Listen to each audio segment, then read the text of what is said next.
This is chapter 8, complex numbers and polar coordinates, and notice that I'm only going to do the first couple of sections, complex numbers, and then trigonometric form for complex numbers, so chapters 8.1 and 8.2. Alright, so I'm just going to read this. Complex numbers, what did pi say to I?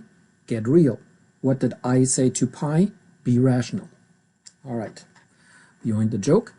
Motivation at this particular website. However, in quantum mechanics, complex numbers aren't just a convenience, they're necessary. The fundamental equation in quantum physics, the Schrödinger equation, named for the same dude as the cat, has an imaginary number in it, and the solutions to the equation are inherently complex numbers. These solutions are called wave functions since they are wave-like in character. In Paul Nahin's book, An Imaginary Tale, the story of square root of -1, a few applications are listed, such as, but what really perplexed Cardan was the case of such square roots of negative numbers occurring in the Cardan formula for cubic equations that clearly had only real solutions, polynomials in general. And yet, in the early days of the study of alternating electrical currents, the well-known AC, he ran into a situation that, in his word, was peculiar. With complex exponentials, however, Rayleigh's puzzle is not too hard to resolve, and that is exactly how Rayleigh himself was able to explain matters. So what I am going to do is show you just the very beginnings of modern complex theory, complex integration, as initiated by the French genius Augustin Louis Cauchy. All right. Definition. Z equals a plus bi with I equals the square root of -1 is a complex number. The parts of Z are the real part A and the imaginary part B. It is obvious that I squared equals -1.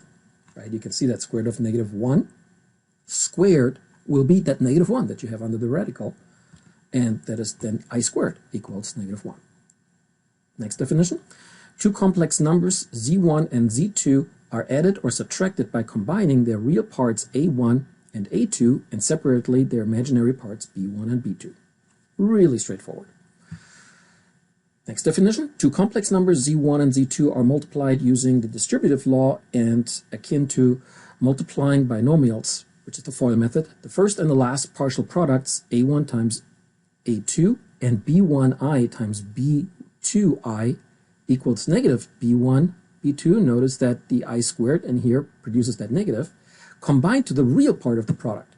And the outer and the inner partial products, A1 times B2i and B1i times A2 combined to the imaginary part of the product. Division of complex numbers uses a detour. So just like it always is, we don't necessarily like to divide by things. Same thing happens with complex numbers. The definition is two complex numbers Z equals A plus BI and Z asterisk equals A minus BI, which are complex conjugates of each other. So notice A plus BI versus A minus BI. So they're complex conjugates of each other are multiplied akin to the difference of squares. So Z times its conjugate, Z asterisk, equals simply A squared plus B squared. So notice in this case it's actually not a difference. Oh, of course this results in the sum of squares because I squared cancels the minus resulting from the multiplication. So usually it's a difference of squares. In this case it's an addition of squares, but that's due to the complex numbers that are involved. The result then is a real number. Okay. Therefore, the division of complex numbers Z1 and Z2 is accomplished by multiplying both the numerator and the denominator with the complex conjugate Z2 asterisk of the denominator. So that is here Z1 over Z2 equals Z1 times Z2 asterisk divided by Z2 times Z2 asterisk. And then, of course, in the denominator, we would get A squared plus B squared. While the numerator remains a complex number, the denominator is now a real number. Thus, the quotient is a complex number itself, and we got rid of the complex number in the denominator. So for chapter 8.1, complex numbers, here are some problems. So the first one here, write each expression in terms of I. So square root of -121. Square root of 121 is easy. that's 11. Square root of negative 1 is I. So here it is, 11i. Square root of negative 400. Square root of 400 is 20. Square root of negative 1 is I, so 20i. Square root of negative 18, and I have to shift this over here. There we go. So square root of negative 18 is square root of negative 1, again, is I. And then square root of 18 is square root of 2 times 9. Square root of 9 is 3. So 3 goes to the front, and 2 stays on the radical. So it's 3 times the square root of 2 times I. Something similar happens with the square root of 45. 45 is 9 times 5. Square root of 9 is 3. The 5 stays on the radical, and of course square root of negative 1 is I. So we're going to get this one here, 3 times the square root of 5 times I. All right, the next problem then. Find all in xy for these equations so that each of these equations is true. So cosine x plus I times sine y equals sine x plus I. All right. Separate real and imaginary parts. So, excuse me, we're going to get cosine x equals sine x. There it is. And then that only works for 45 degrees. That's when the two are equal to each other. So it's going to be at pi over 4, which is in the first quadrant, and it also happens at 225 degrees, which is in the third quadrant, so the other one is 5/4 times pi. And then we're going to look at the y. So that's going to be I times sine y equals I times 1. I put the 1 there in order to show that that actually is simply sine y equals 1, which is 90 degrees. So it's pi over 2. There it is. All right, and this problem, sine squared x plus 1 plus I times tangent y equals 2 sine x minus I, and you can see that I color-coded these. So separate real and imaginary parts. And I'm going to start with the real parts. So on the left, sine squared x plus 1 equals what's on the right, 2 times sine x. All right, so I'm going to get that all to the left-hand side. So sine squared x minus 2 sine x plus 1 equals 0. Now I'm going to factor. This is a nice perfect squared trinomial. There it is. Sine x minus 1 squared equals 0. And we can look at the solution that the only way this works is if the sine x equals 1 itself, in which case that only happens at 90 degrees, and therefore it's going to be pi over 2. There it is. And then plus, yes, plus any subsequent 2 pi on top of that. So at 450 degrees and 710 degrees and so on. So add 2k pi to that. I'm going to scroll down a little bit. Now I'm going to do the imaginary parts. So on the left, I tangent y equals negative I times 1. Now, basically we can say, hey, the I divides out. By the way, we have to be careful with that. We don't necessarily want to divide by I. I suggest simply multiply by I on both sides, and you will see that that I squared on both sides introduces a negative 1 on both sides, which means either way they're gone. So we have actually tangent y equals negative 1. So if it was 1, we would be at 45 degrees, but the negative 1 says that we're going to be in the second quadrant, and there it's going to be the 135 degrees rather than the 45 degrees. So when I post that solution to that, there it is. 135 degrees, which is 3/4 pi. And then it happens again in the fourth quadrant, which is the, I'm sorry. Yes, that's correct. In the fourth quadrant, 7/4 pi, which would be 315 degrees for the tangent y to be equal to -1. All right, so these problems combine the following complex numbers. This is addition and subtraction, and it's really straightforward. This one here, 7 plus 2i plus 3 minus 4i. Well, 7 plus 3 is 10. 2i minus 4i is minus 2i. There it is. 3 minus 5i plus 2 plus 4i. Well, it's going to be 5 minus 1i, which is, of course, 5 minus I. There you go. 5 plus 2i minus 3 plus 6i in parentheses. So it's going to be 2 and then minus 4i. 6 plus 7i, and I have to push that in here. So 6 plus 7i minus 4 plus i. So that's going to be in parentheses. So it's going to be 6 minus 4 is 2, and 7i minus I is 6i. And there we go. All right, next set of problems. So simplify each power of I. I to the first power is simply I. I squared, well, that's I times I, which is by definition -1.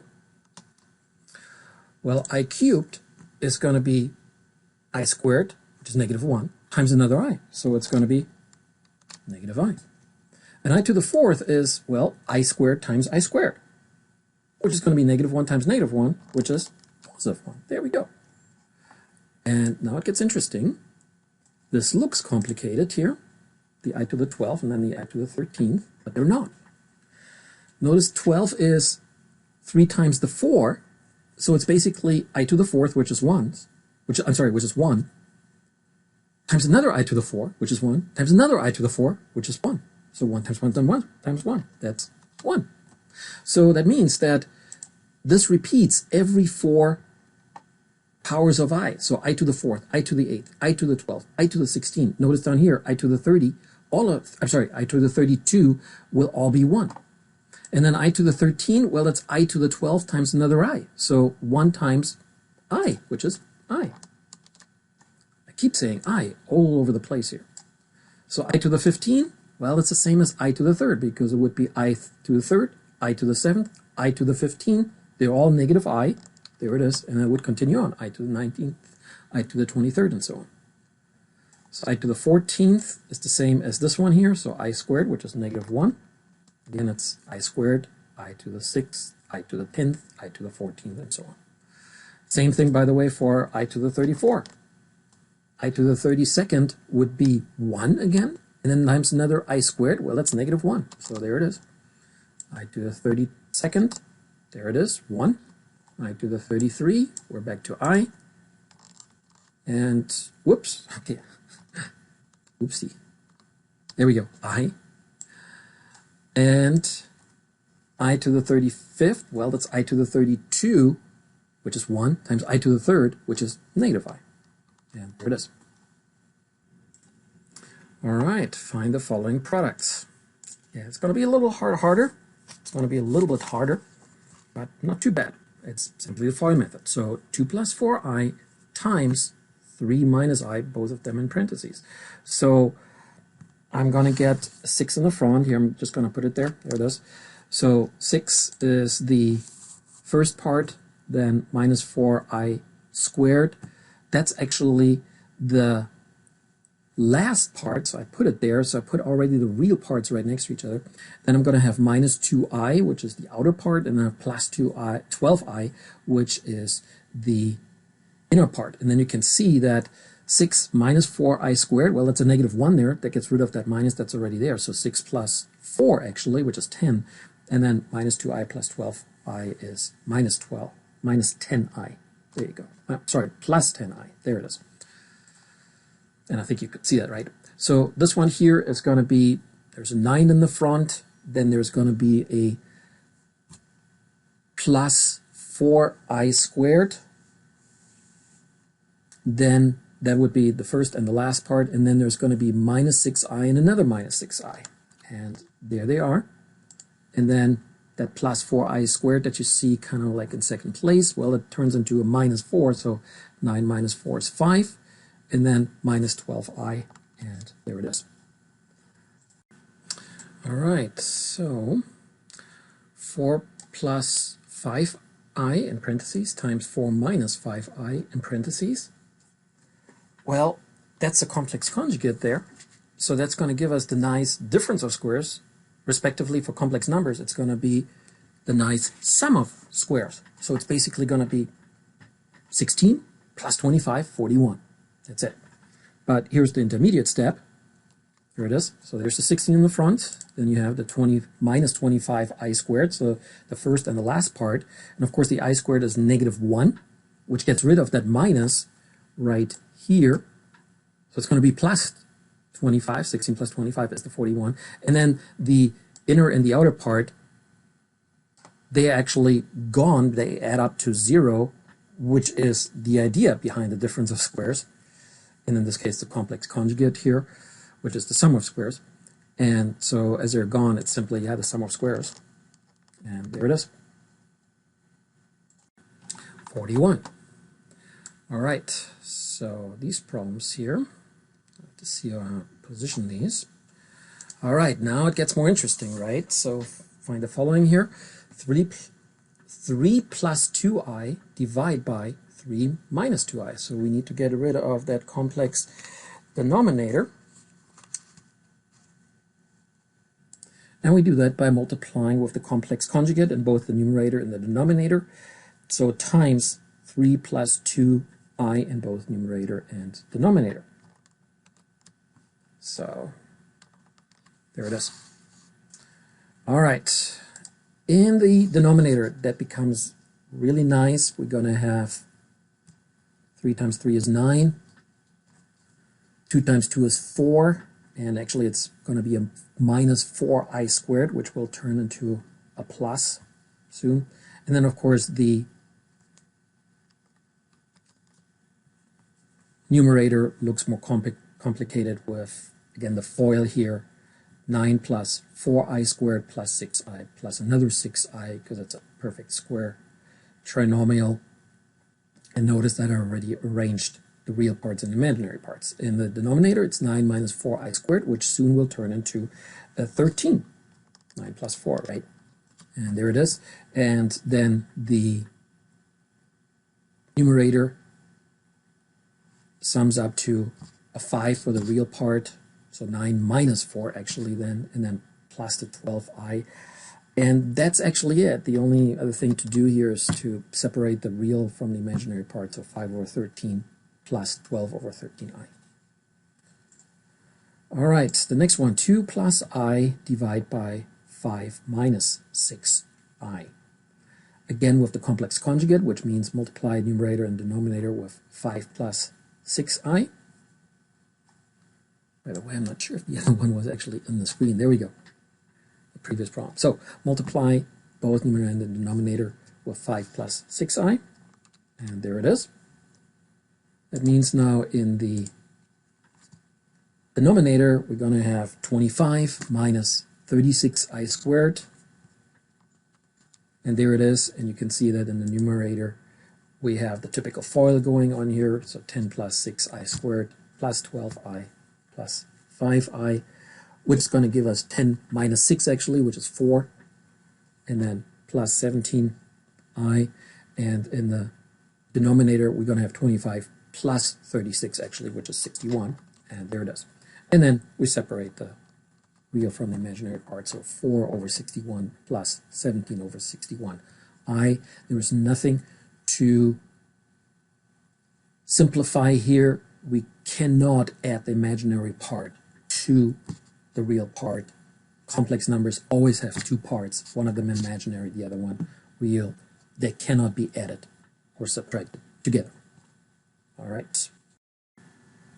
So trigonometric form for complex numbers. So the definition is with x equals r times cosine theta and y equals r times sine theta, a complex number z equals x plus yi can be written as z equals r times, parentheses, cosine theta plus I, sine theta. Alright, so let's go do some problems, and I have to prep this a little bit. Alright, relatively simple here. Write each complex number in standard form. So cosine 30 degrees is 0.866, but notice the 2 in the front, so it's going to come out to a rounded 1.73. Sine 30 degrees is 0.5, but with the 2 in the front, we're going to have 1, which means we're simply going to have this I here, and there it is, 1.73 plus I. Notice that the second problem looks almost identical to this one here, except it's 4 times what we have here, so instead of 2 times, so we're going to get this one here, 3.46 plus 2I. So write these complex numbers in trigonometric form. And this here is then from the book. So here we have the complex number, so x on the x-axis and then y on the y-axis, so x plus yi. And then to get them into polar coordinates, well, the r is the distance here, and we can see the Pythagorean here, so x squared plus y squared, that's the r, and take the square root, of course. And then for the angle theta, we can see, well, it's going to be y divided by x. Take the inverse tangent of that. That's going to be the angle theta. And we can see that here in the summary or definition. There it is, square root of x squared plus y squared equals r. And then over here, tangent theta equals y over x, or the inverse tangent would be the theta. All right. So this one is going to come out next to, well, here's the r. So 3 minus 4i is the first problem. And, oh, it's a little bit off screen there, that's better. So 3 minus 4i is the first problem. So r equals the square root of 3 squared plus negative 4 squared, which is going to be 9 plus 16, which is 25, take the square root of 5. So r is 25. And then for the theta,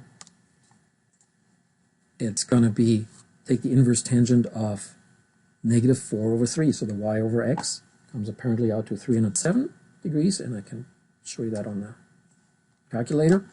So inverse tangent of negative 4 over 3. There we go. And by the way, it's going to come out to negative 53, I believe. Yes, it does, negative 53.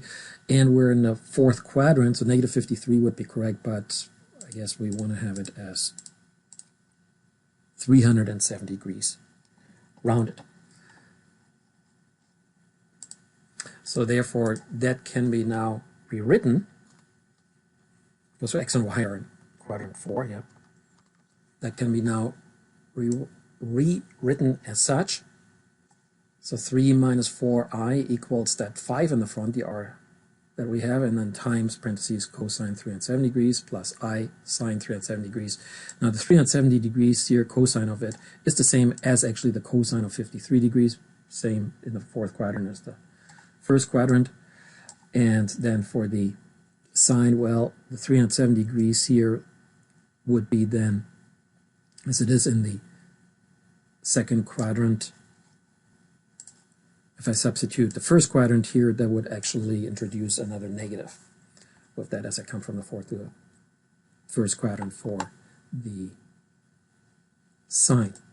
Okay, so the final answer is 5 times parentheses cosine 53 degrees minus I sine 53 degrees. All right, this one here, 3 plus 4i, by the way, this part here looks really similar to the earlier one with the 3 and the 4, so again we're going to come up with r equals 5.